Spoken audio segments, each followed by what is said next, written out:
Hello, everyone. Welcome to 80s TV Ladies. We're just going to jump right in. I'm Susan Lambert Hatem. And I'm Sharon Johnson. Today, we're talking about female-driven shows from the 1980s. And we're well into the show Scarecrow and Mrs. King, starring Kate Jackson and Bruce Boxleinter. Today, we'll be talking about Season 3.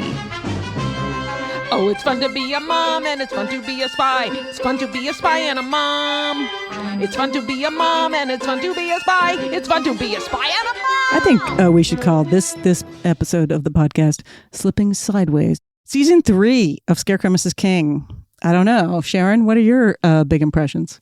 I thought this season sort of took the show down another route. It seemed a little bit more convoluted plot-wise, as well as less straightforward in terms of what was happening. There seemed to be kind of, I don't know, it just didn't feel like the previous first seasons in a lot of ways.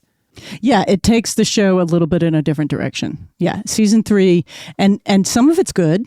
Sure. And some of it's odd, I think, more than anything else, because it feels like a hodgepodge in some ways of episodes. Like it was still trying to find itself again. Yeah, and you're like, it's Season 3. Right. Shouldn't we know where we are? Except that we have new showrunners. So Juanita Bartlett, who ran the show from mid-Season 1 through Season 2, is gone. She moved on to, I believe, a show called Spencer for Hire. And so new showrunners come in. The nice thing is we actually have a couple of more female writers on the show. In fact, the first episode that airs is written by a woman, Kathleen Shelley. The second episode that airs was written by Whitney Werrett Roberson. She actually went on to become like a pastor.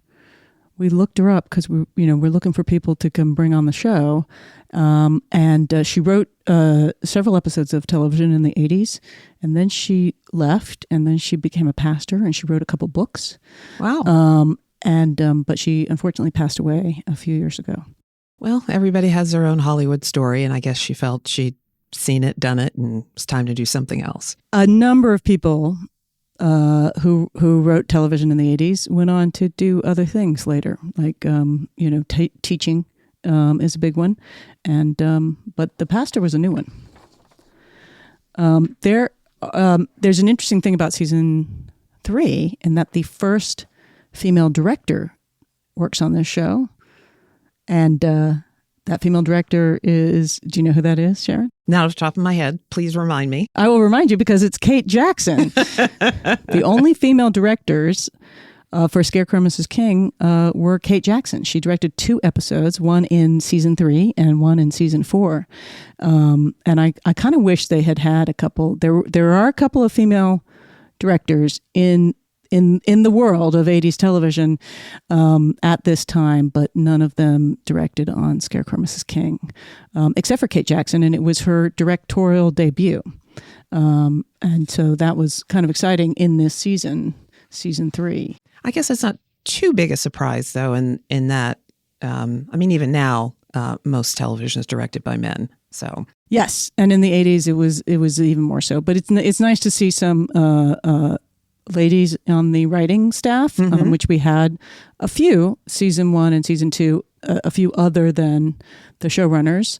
But now we're, and we have a few here. Whitney writes a couple for this season.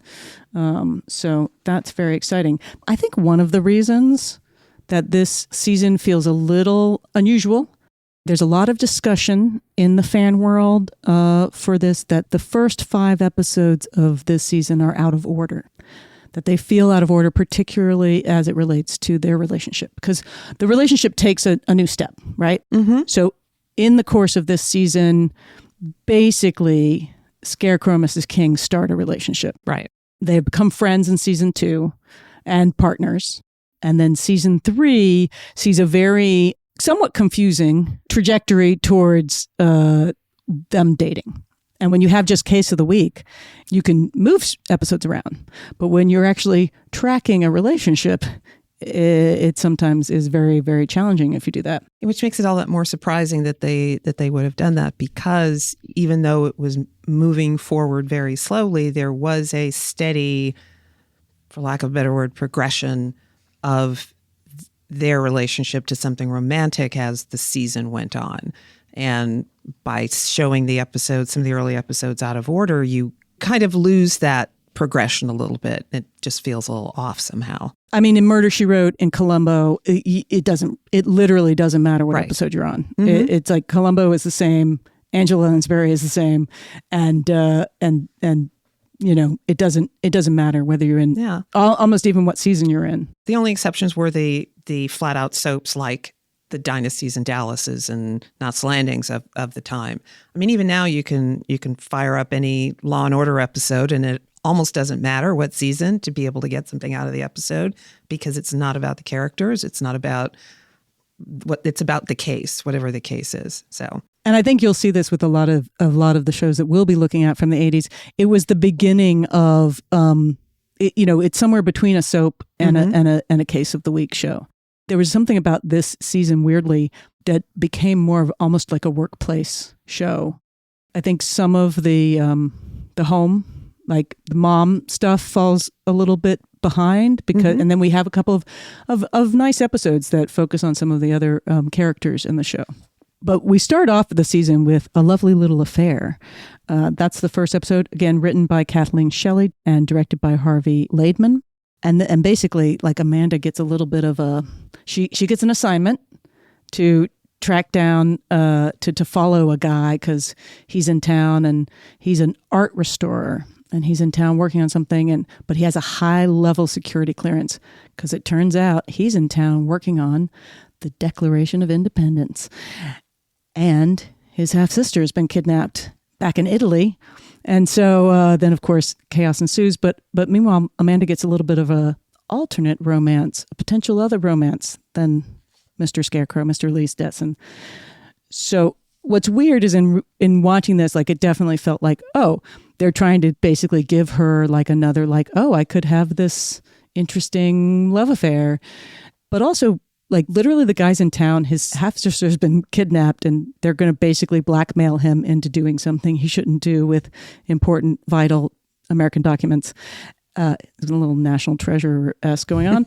And, but you're like, and he's like, hey, lady, want to go to get some coffee and have dinner with me? He's like starting a romance, and his sister's been kidnapped, and he's like, it's a really hard time for me. I can't talk about it, but let's go to dinner. Like, let me kiss you. Like, it is a little bit awkward. But it's also fun that there's like this sort of other romance. But I also think it's a nice progression of Amanda getting to do kind of her own case a little bit, which is very different than where she's been. She really is becoming an agent who gets her own assignments and kind of gets to go off on her own and do things without Scarecrow. And then, of course, then they have to team up and work together to solve the big stuff. I mean, it's clearly not at least initially, something that's very high stakes. At least that's what the agency thinks. I just sort of like, well, just see what you can find out. But you got to start somewhere, and so it's nice to see that they're finally giving her, with some training wheels, a chance to go out and see what she can do on her own. Yes, but this is where the relationship gets really weird, because at the end of this episode, basically Lee Stetson asks her out on a date in this kind of cutesy way, in this little tag. So the show has really settled into trying to have a tag at the end of every show that's very much about the two of them. Mm-hmm. That very much is this sort of cute thing. Is one of the things I definitely remembered about the show, that I think is one of the strongest things about it is them being very cute and charming together. And you sit through a lot of pretty uneven show, and then you get a nice scene with them, and you're like, oh, okay, I love this show. I do. I'm a big sucker for that stuff. But the relationship is it does not track well in these first few episodes, because very shortly then, like, he asks her out, and it's pretty clear that it's kind of a date, but they're just kind of going to play it as something fun to do together. And then, like, a few episodes later, he's got this like date that he is trying to basically dress up as Amanda.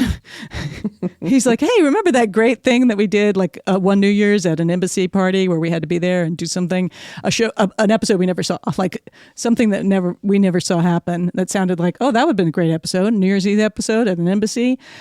But he's like, oh, you wore this great dress. Can I get that dress for my new girlfriend?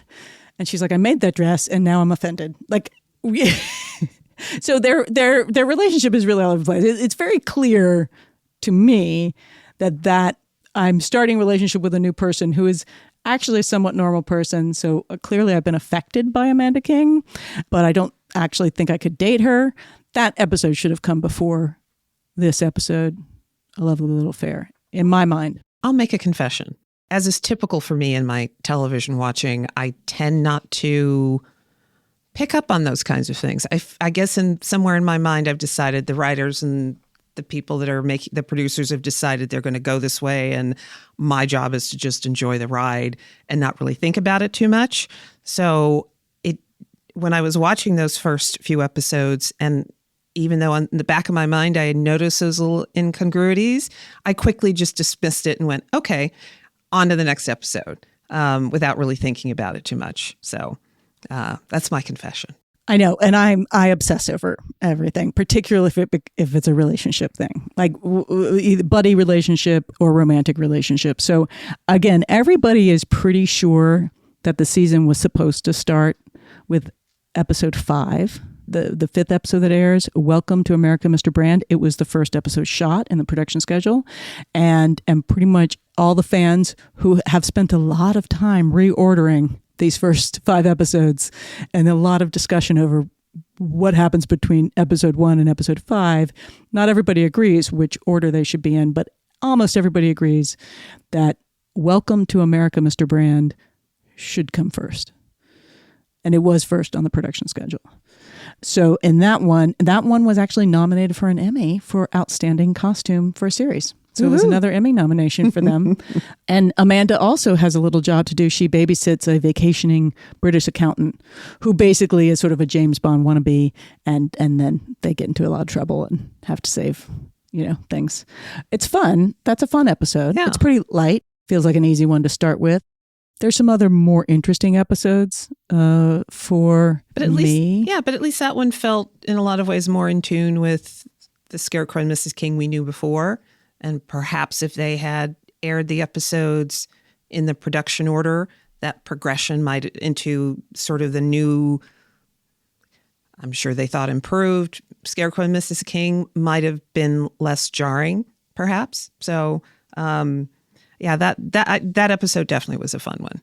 Well, I don't think this was an easy show to produce. Right.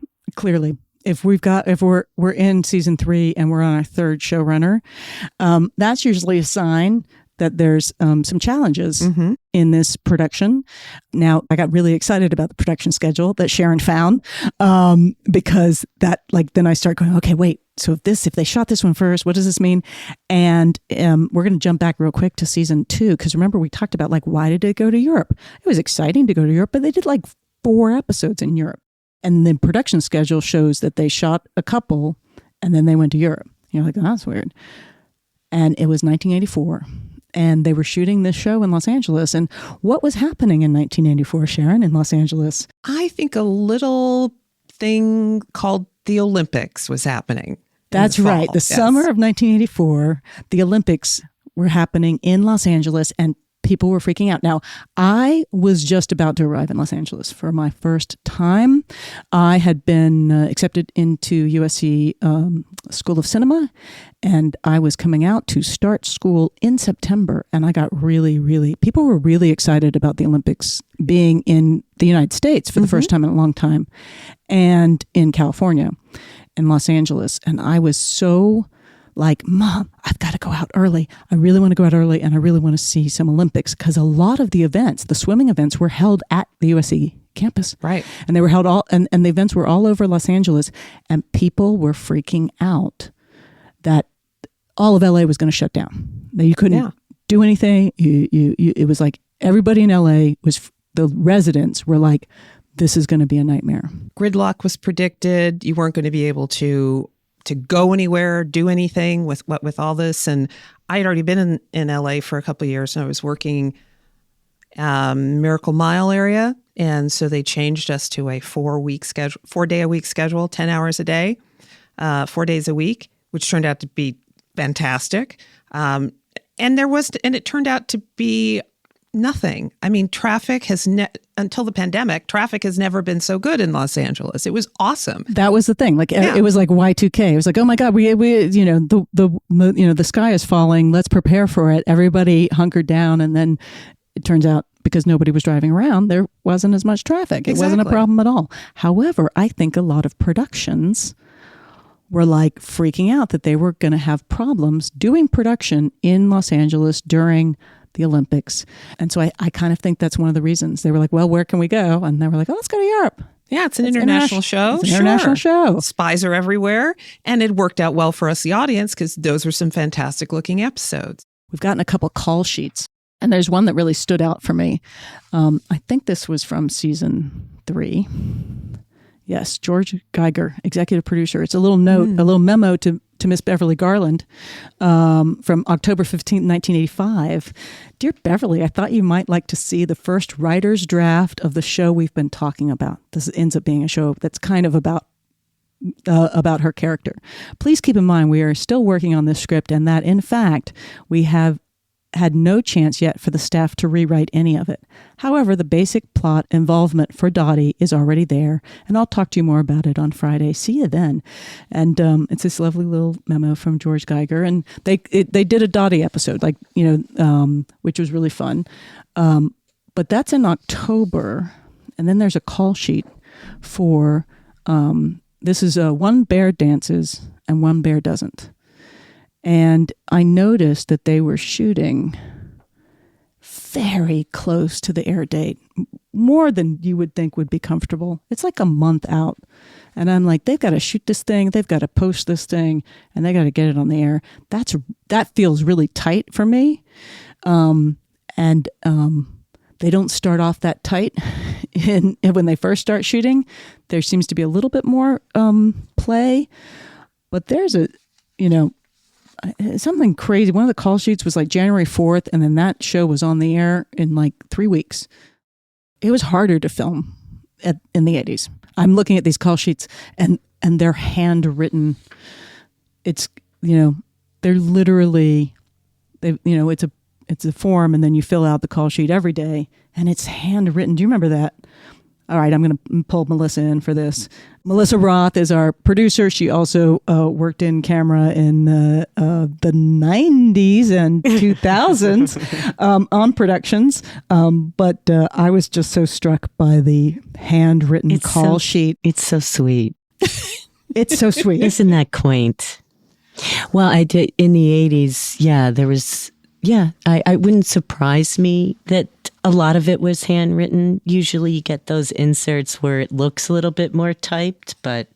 Yeah, there's a couple where certainly, it's always Kate and Bruce, right? Yeah. But then everybody else, it's like, who are we using? And so basically what a call sheet is, and I think most people know this that have been following any kind of television, is every day there's a call sheet for the next day.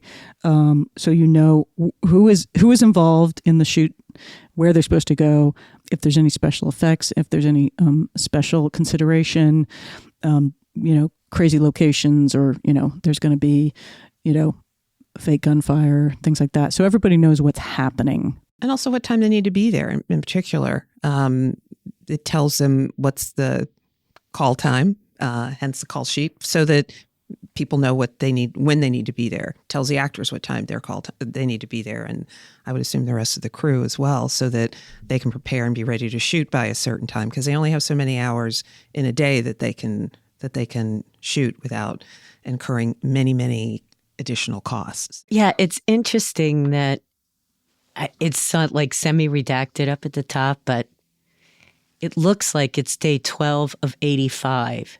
For the season.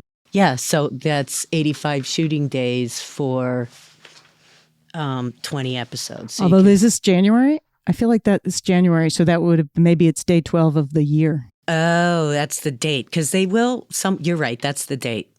Because they should show what day, I know, we're gonna keep tracking down some call sheets. Yeah, because this isn't a full call sheet. It'd be nice to see the whole thing. Yeah, there are a couple. But I can tell you anecdotally from someone who worked on the Moonlighting show, is they were very tight. Like they were waiting around doing dialogue changes and the episode would air the following week. That's crazy. Yeah, it was known for craziness. But you also remember the 80s were also known for craziness. A little bit with a wink and a nod. There was a lot of craziness going on. And I think craziness, we're really talking about drugs. And alcohol. Cocaine and alcohol. Yep. Yeah. I heard that. Speedballing. I heard that a lot. I heard that from people on sets in the 80s. Yeah. I got to go visit a set. I got to go visit a couple sets when I was in film school. And pretty standard fare. Yeah. I was not involved, though at one point I was offered cocaine, but I turned it down. Not me, nor did I ever, Mr. Yes. Mr. Eisenberg. But that's a story for another day. Yes. Or another podcast even. All right. I have no idea what you're talking about. We don't know. We don't know. We don't know what's happening. Oh my God. We really went off script. I barely have a script and we went off of it. That's crazy. That's my fault. Okay. I drove you into the I don't think seedy underbelly. There's no evidence that there was any that kind of craziness going on for Scarecrow Mrs. King. Listen, there are enough ways, production-wise, to get things behind without throwing that into it, even on the most because there are a lot of things that are out of your control. Maybe somebody essential got sick or something that they needed didn't get there. I mean, there's all kinds of things that can happen, and they have to just improvise, and that can cause some delays. So you never know. And it's very clear that Kate Jackson was considered a perfectionist, right? She wanted the show to be a certain way, and she saw that show a certain way, and she was one of the production companies that owned the show. So, I think she's very clear in interviews from the 80s that she was very much opinionated about how that show should be and how her character should be. And again, it's one of the things I think makes the show stand out is that female character is very well defined. It is very much a Kate Jackson vehicle, right? As it was supposed to be. That's why the show got made. So again, I think when you have a strong star who has an opinion, and particularly in the 80s, I think it could be a challenge for everybody. Yeah, because without Kate Jackson, there is no Scarecrow and Mrs. King. So no, and we love Bruce Boxleinter. He's fabulous, but it could be Mrs. King and Scarecrow, except that doesn't sound as good. Exactly. It was the time, the 80s. Melissa and I talked about this because Melissa is sad that that Scarecrow comes first. It's an argument that it's not an 80s TV ladies show. Well, I thought about that too, and I think I'm sure there are a lot of reasons. I do agree that it sounds better, Scarecrow and Mrs. King. For some reason, that seems to roll a little bit better. But I also think that there probably was this perception that there was a part of the audience that would be less inclined to watch Mrs. King and Scarecrow than they would be inclined to watch Scarecrow and Mrs. King. So I'm sure they have that somewhere in the bowels of the records of CBS, wherever they may be, there's research that says that, because they research all this stuff to death. So yeah, and I think they just liked names. Like it was the time. Like I'm thinking Kate and Allie. Yes. 10-Speed and Brown Shoe. Hardcastle McCormick. Like definitely that was an 80s title thing. Was some crazy names, throw them together, and there you go. You're ready to roll. Yeah. So I think, again, Scarecrow Mrs. King really is a charming title. Remington Steele, right? That's literally, they just leave her out altogether. Exactly. We're going to get to Remington Steele. So we will be covering Remington Steele, we think, next, right? We're going to go Wait, but be very good. Yeah. The original question was, who's number one on the call sheet? And why, Yes. Scarecrow and Mrs. King, I wonder who's number one on the call sheet. Kate Jackson is number one on the call sheet. I'd be interested in knowing in Remington Steele who's number one on the call sheet. Give me that call sheet back. Okay, this call sheet, I don't think it has her on there. Oh, no, there she is. It'll be Kate on Jackson. everyone. It's on everyone. She's number one on the call sheet. Amen. Number 2, Bruce Boxleinter. As well, she should be number one on the call sheet. Yeah. I'd be interested to see who was one on the Pierce Brosnan show. I would be interested to see who it was first season and who it was second season. Exactly. I was going to say first season, I would guess it would be her because of her last name, because her father is a fairly well-known actor at that point. And Pierce Brosnan had done nothing really here. Nobody knew who he was, but sure, by My second guess season. is that Stephanie Zimbalist. No, they don't change it. She would stay throughout Then she the would whole. stay. Yeah. But then that it would be some crazy. horrific. I mean, I don't think he had the juice to go up to number one at that time, even though he was well liked. You know what I'm saying? Like, Yeah. We're going to find out. yeah. Call sheets are interesting. Stay tuned. You get to know For a the- lot for of another episode. information. Yeah. Of 80s TV Lady. You'll have to come back for our Remington Steele episodes to find out the answer to that question. Number one on the call sheet. That is true. And that is still true today. It's a lot of discussion as shows, move into their, second and third season, and the dynamics of those shows change, and stars are created by shows. What happens? Bruce Willis, completely unknown. Right. Sybil Shepherd, huge star, right? So Moonlighting, it's very, number one on the call sheet. That's a whole other podcast. Exactly. We're going to start, we've got 2 podcasts to start now. Number one on the call sheet. That could get you in a lot of trouble making that podcast. Yes. Well, if you stick to older shows, not current ones, Right. nobody cares anymore about those. Nobody cares anymore. People care. I think they still care. We're going to find out. Always follow number one on the call sheet. All right. Well, so I think we need to take a break because we've talked about cocaine and number one on the call sheet. We've really gotten ourselves into a lot of trouble. Sorry. That's okay. It's okay. It's good trouble. Good trouble. It's good trouble. All right. We are going to bring on Richard Hatem again. My husband, Richard Hatem, who is also a television showrunner and TV writer and producer, and he's going to talk about rearranging episodes for your season and why that might need to happen. So we're going to bring him on in just a few minutes, but we're going to take a break.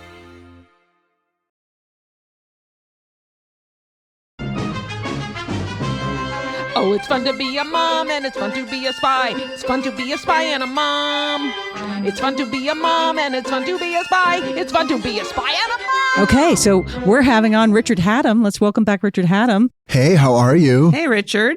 Good to see you. Good to see you too. We dragged him out of the house, and Again, I need travel expenses. here's a cup of coffee. We'll see what we can do. Anyway, we've been talking about season 3 and the crazy rescheduling of the first 5 episodes in particular, from the production schedule and from what we think was the original plan for when those episodes were going to air. But I did want to talk to you about what happens now when episodes have to be reordered in shows now. Well, shows don't get reordered that much now. I think it's sort of falling away. Certainly in streaming, it doesn't happen a lot because you're doing shorter orders that are very much chapters that have to be followed in order, because television has changed. And again, especially for cable and streaming, there's not a lot of shows that are so episodic that they can be shown in any order. So that really doesn't happen. If they don't like something, they'll reshoot it before they'll just simply reorder it. But as you go back decade by decade, as long as a show is slightly episodic and there aren't major things in terms of plot that are going to not match up, that's what makes the difference. Okay, a show I talk about a lot, The Rockford Files. And this was every show back in the 70s and even into the 80s. You'd have an episode, season 3, let's say, where Jim would get hired by his ex-fiancée. Okay, a woman he was going to marry. This is a character we've never heard about, never seen. She hires him. We get a taste of what the relationship was, what it now is. The episode ends. We never see her again. She is never mentioned again. That was very common in television in the 70s. It would be considered wholly unacceptable now. Okay? So you could do that sort of thing. Right, because it's case of a week. Rockford Case had of the Week. recurring characters, but there wasn't a developing relationship. Absolutely. That you had to track. So it could be case of the week. And I think that's the challenge of shows like Scarecrow Mrs. King and Remington Steele and Moonlighting, which we will cover later, that they were also tracking the development of a relationship. And so moving shows, or even though they were doing case of the week, they were also doing a little bit of a soap opera. Well, and something else happened in Rockford. where the Are we doing a Rockford podcast? I love it. I am. His main, the main female presence in the show was Beth Davenport, played by Gretchen Corbett.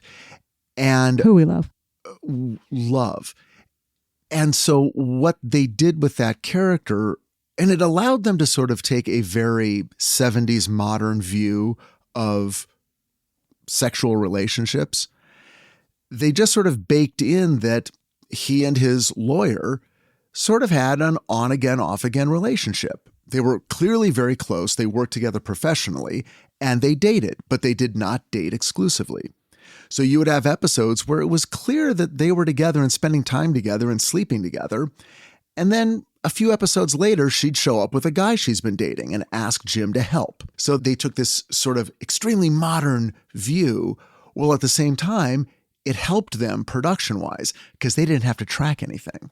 Yeah, and I mean, again, I would also say it does harken back to the classic sort of detective Gal Friday element, that where they are and they aren't, or the secretary, or even just, hey, here's this female character that comes in, and is that relationship? Right. I think that you could track that Rockford, Beth Davenport relationship to other sort of private detective, tropes with women. But let's move on to your experience of having to shift shows around. You know what I'm trying to get to, right? As I was just telling you, as we were having this discussion the other night, I actually created a show 20 years ago now called 20 Miracles. Years ago. Yeah, on it's ABC. a great show.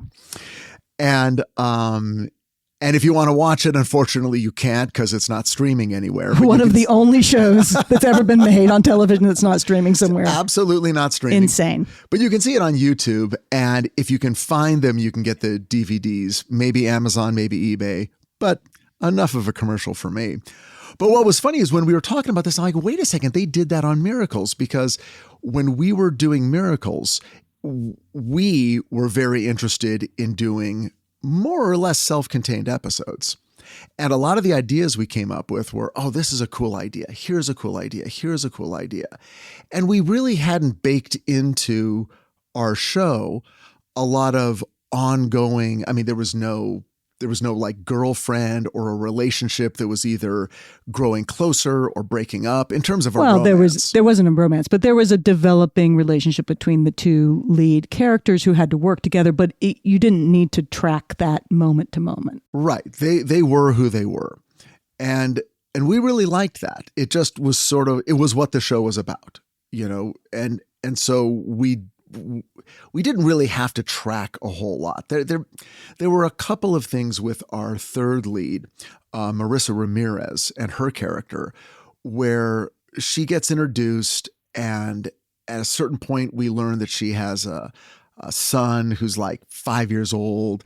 And so it was a little tricky tracking that. But ultimately what happened was we were doing these episodes and the network really liked them.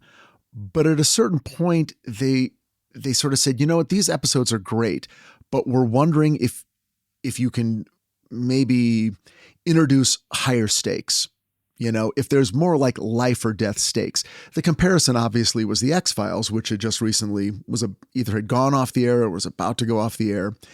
And with the X-Files, those were FBI agents. They carried guns. There was always life and death stakes. Our show wasn't like that. These were not members of law enforcement. They were just investigating the paranormal. So we developed a handful of episodes where it did imply there either were or could be life and death stakes, and there was a greater sort of value put on violence and suspense.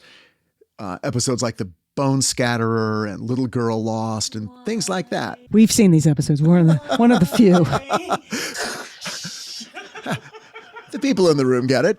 So we did those episodes and they came out great and we were proud of them. But then the network did what the network is going to do, which is, okay, now let's move those up so that people watching the early episodes get a feeling of, oh, life and death stakes. It certainly existed in the pilot, but now they were getting it in episode 3. So you kind of shook up the bowl of episodes and sort of rolled out some that would be more at stake, and then some of the more what I would call the more intriguing and charming episodes. Yeah. Did the show premiere in the fall of that year, or because I'm wondering if you had time to shoot these episodes so that they could air ahead of the earlier ones, because network television is like a runaway train. You get on and it just moves forward. So oh no, you're totally right. If we'd been a fall premiere, they couldn't have done it. But we premiered in January, and we were filming as early as late July, August. So we had a little bit of time. I mean, we had almost filmed every single episode by the time we aired. So yeah, that was what allowed it. You had a lot of time. Well, so typically on a network show, what's your lead time? How far out are you shooting versus airing? For a network show, for a fall premiere, there's very little lead time. I mean, you start, again, let's see. You're at upfronts in May. Your room is together and typically meeting right after Memorial Day. June, you're figuring out the season and writing the first couple of scripts. And by mid-July, you're filming. You're filming 7-8 days an episode. Let's say 8 days. So 5 days a week, every week and a half, that's another episode.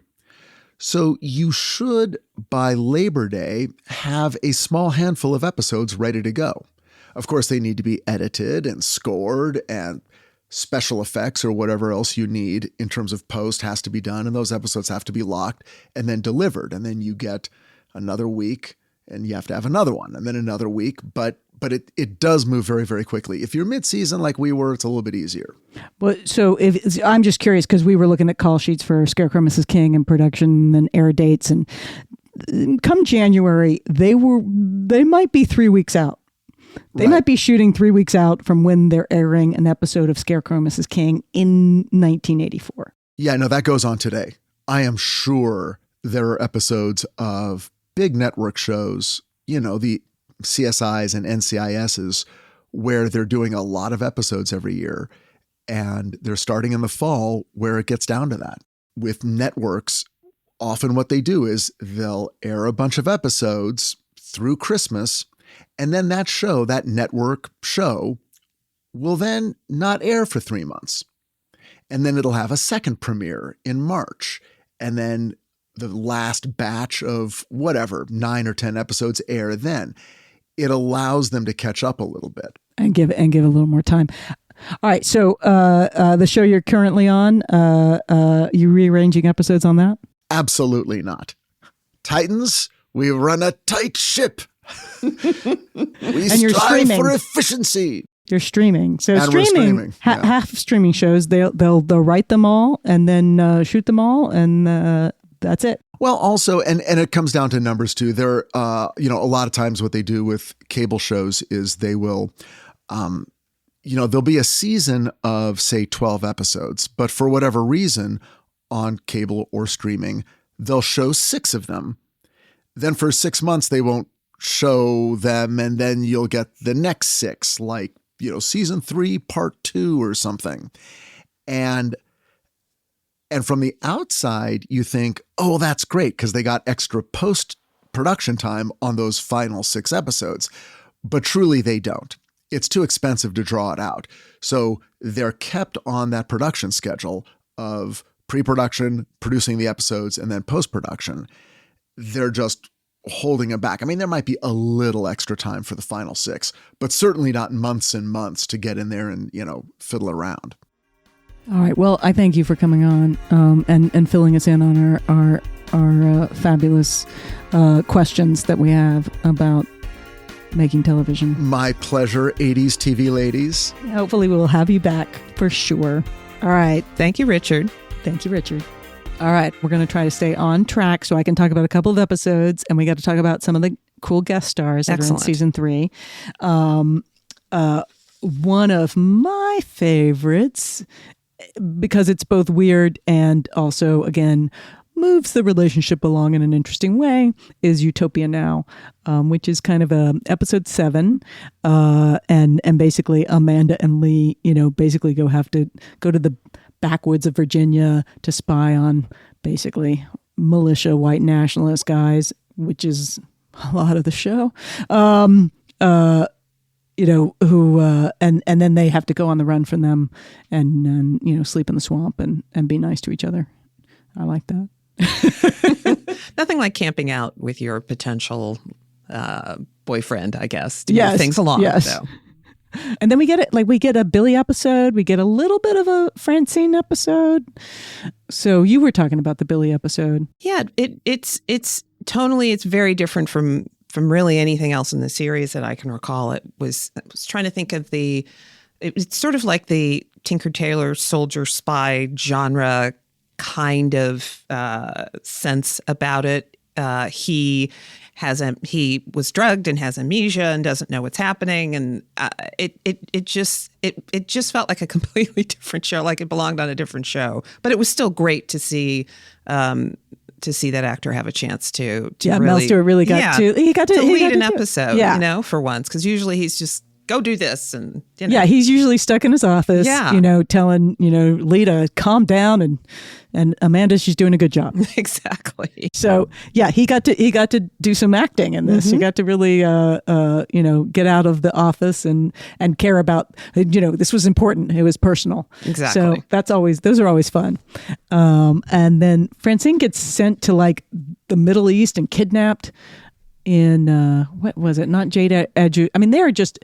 It's they've got poisoned wine in this season, poisoned fast food chains, a lot of poisoning of America that they have to solve. It may have just been new showrunners trying to take the stories in a slightly different way to make things maybe a little bit more grounded. I mean, they spent a lot of time in Europe the last season and international intrigue and stuff. Maybe that's what they were thinking. Yeah, they definitely were doing a lot of quote unquote international episodes with a lot of 70s stock footage. It was a little bit like, oh, we're not going to send you there, but we're going to start this, yeah. So, wrong number. Francine is kidnapped in Kabul. And then they have to trade her. And at first you're like, oh, this is going to be a cool Francine episode. And then she's really not in the episode much. Well, she's kidnapped, and I guess, The episode that Kate Jackson directed is The Pharaoh's Engineer. It's episode 15. It's basically the agency retirement home. There's shenanigans going on, and several of the retired agents are disappearing. And Lee seems to think, well, they're old and they may not know what they're talking about, but of course Amanda believes them. And it turns out there is some nefarious business at the agency retirement home. Which, again, it seems like a bad idea to put all your agents in the same retirement home. Well, I don't know. I mean, who else are they going to talk to about the good old days when they were still, out in the field, I guess? Okay, we've lost Melissa. Hey, KGB, whatever you do, don't find out about that agency retirement home. But so there's an episode that also called Playing for Keeps, which is their tennis episode, right? Which is kind of fun, but it clearly is an episode that got kind of reworked because it clearly is supposed to be Lee and Amanda, go figure out the chaos at the tennis match, but instead it's Lee and Francine because it's my understanding that Kate Jackson's father had passed away, and so she had to take that week off or 2 weeks off to do that. So again, one of those cases of we've got to change this show really quickly at the last minute to accommodate, schedules and unexpected events and tragic events. And again, Lee and Francine do a pretty good job, and Kate gets to call in. She has a cold. I think they give her a cold. And so she doesn't get to hang out with Lee, and Lee's a little sad about that, but he and Francine do crack the case. And that leads us into our guest stars, because that of course has actual tennis player Tracy Austin. Yeah, I was really into professional tennis at that time and watched a lot of tennis. And so when I saw the episode, I either didn't know or had forgotten she was had done a guest star on a TV show. So when I saw her, I immediately went, I know who that is, although I can't remember her name. And so I had to look it up, and I went, "Oh, good for her." And because she was very good in it. I thought She was good in it. And Yeah. then it had a little running gag that like she recognized both Lee and Francine from another like European tennis match where clearly they were playing different undercover people, and so they had to pretend to be those people really quick. So it was actually a pretty good gag. It really was. Yeah. And I thought that was fun. That definitely, the 80s were definitely the time of putting a sports figure into an episode and having them basically play themselves. We saw a lot of that. I mean, I don't know. Do we still see that? Does that still happen? I guess it still does, but it's more sophisticated now. Actually, on Blackish, Jack got a job as a locker room attendant at the Lakers. So there were 2 Lakers players in the episode, and Magic Johnson did a little cameo at the very end for the tag. at the See, very now you end. get 3.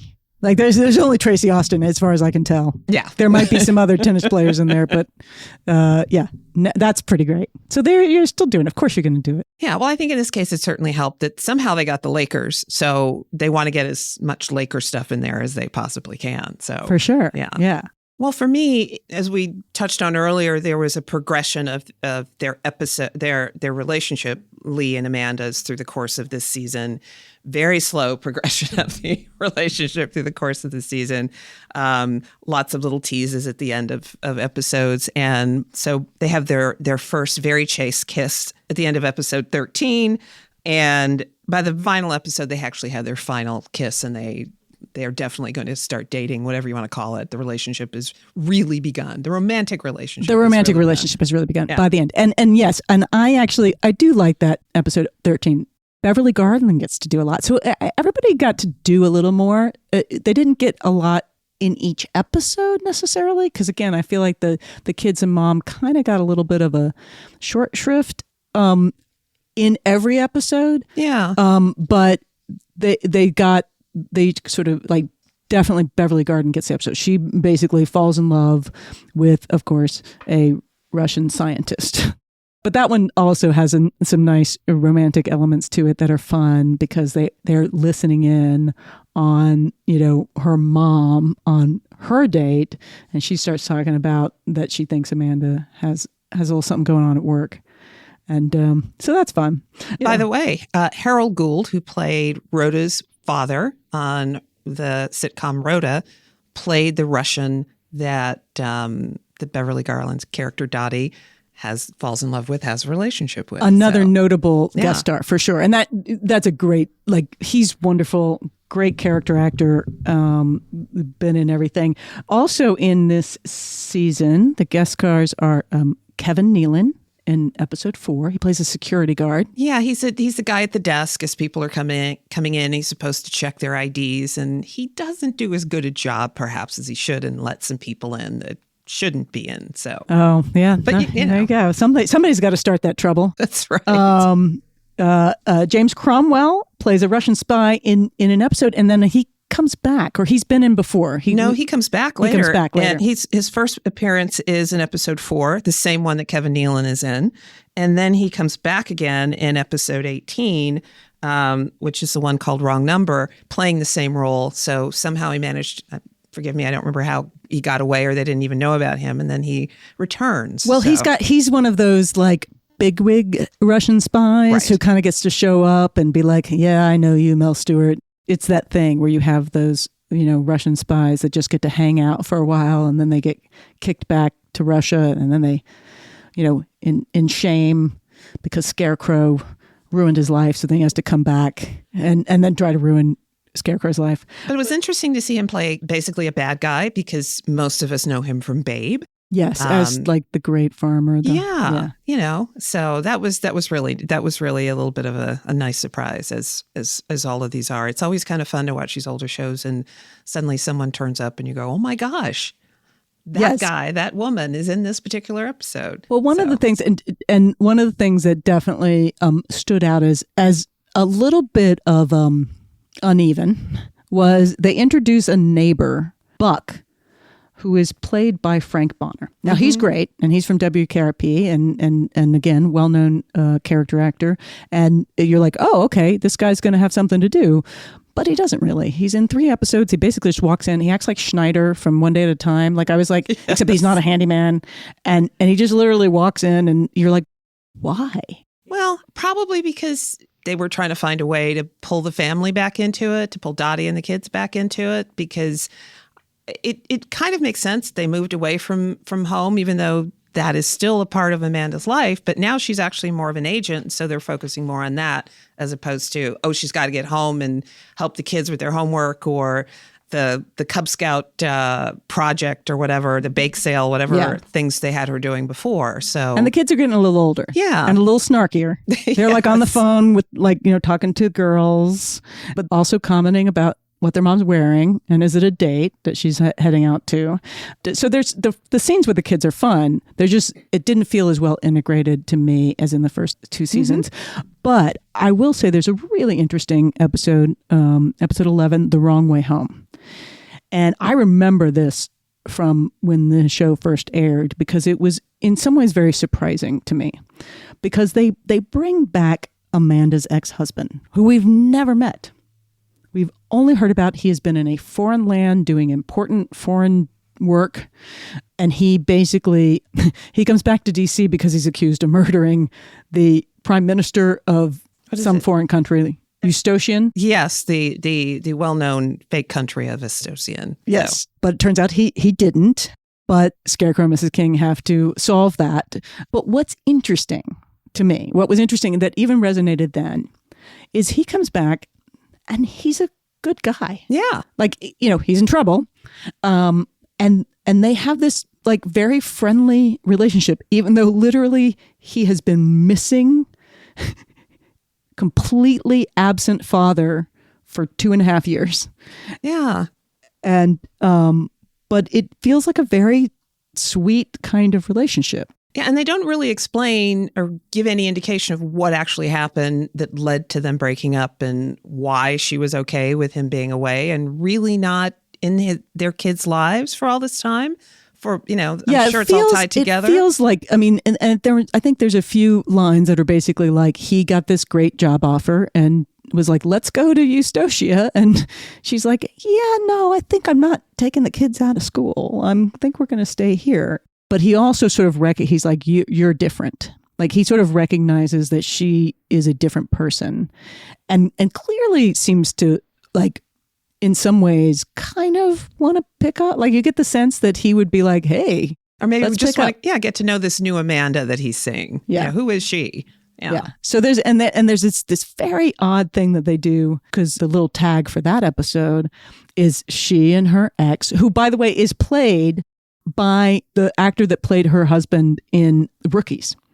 It's like the Rookies broke up and then she became a spy instead of a nurse. Well, and the moral of that story is be nice to your co-stars. You never know where they'll be. And someday maybe they'll get you a role on their new show. So being the child of divorced parents, seeing a kind of functional, dysfunctional relationship felt really groundbreaking at the time. It was a very, in some ways, undramatic element to the show that I think if you did it now, it would be very much more because it's an immediate like drama point. Like the ex-husband's back, she started this, romantic thing. And what is that triangle going to be, right? Or even just he's back and now he's causing trouble as a mean ex. This was so clearly like a really, I don't know, I just found it a really interesting choice. Well, and as I think about it, I can't think of any. I'm sure there are other shows that have kind of gone that route in terms of reuniting exes and their relationship is fine. They mutually decided they didn't want to be married to each other anymore, and that's okay.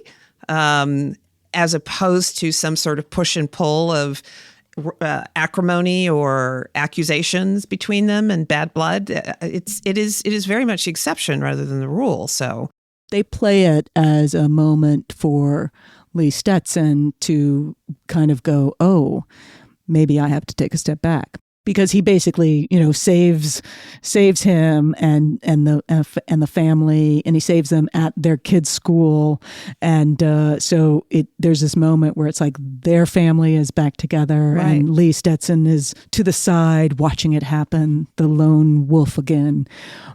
but she sort of doesn't let that play. Like, and so that's an interesting kind of moment. We also, oh my God, Garrett Morris. Garrett Morris is in this episode as well. And Garrett Morris, of course, from Saturday Night Live and The Jeffersons, basically is a guest star and in The Wrong Way Home.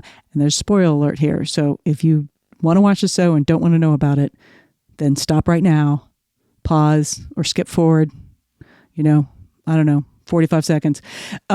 He plays the prime minister who supposedly has been murdered.